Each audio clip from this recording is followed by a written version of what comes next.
Start by connecting a joint with a 15mm ball. Attach the end to the A2 lower thigh and lock it using a 20mm bar.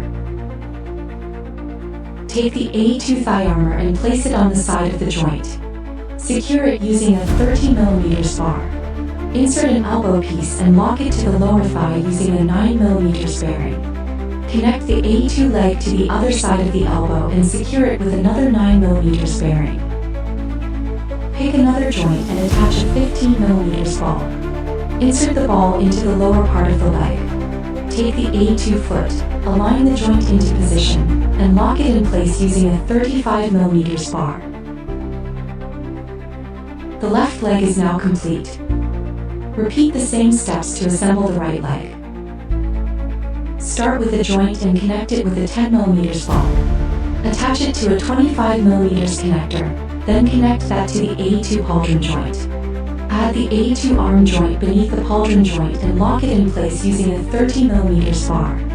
Insert a 9mm bearing into each side of the pauldron joint. Take the A2 pauldron and align both sides with the bearings.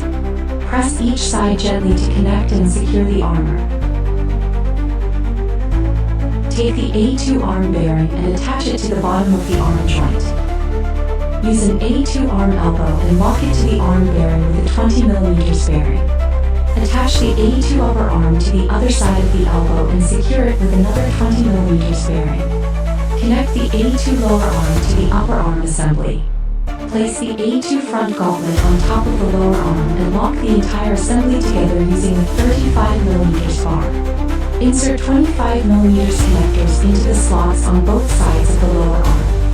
Use them to attach the A2 back gauntlet securely. Place a 20mm ball at the wrist and use it to connect the ATLS hand. The left arm is now complete. Repeat the same steps to assemble the right arm. Pick two A2 waist pieces.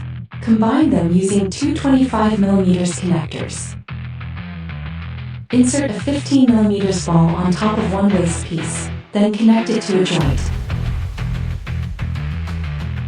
Place the joint in the center of the A2 core and lock it using a 30mm bar.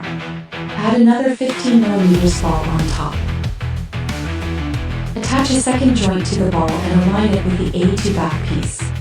Lock them together with a 30mm bar.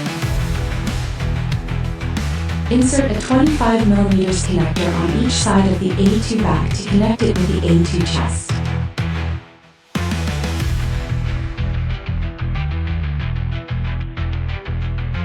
Place an A2 shoulder joint on both sides of the chest and secure each with a 20mm bearing. Take the A2 head and connect it to the torso using a 15mm ball. Attach the A2 shoulders to both shoulder joints.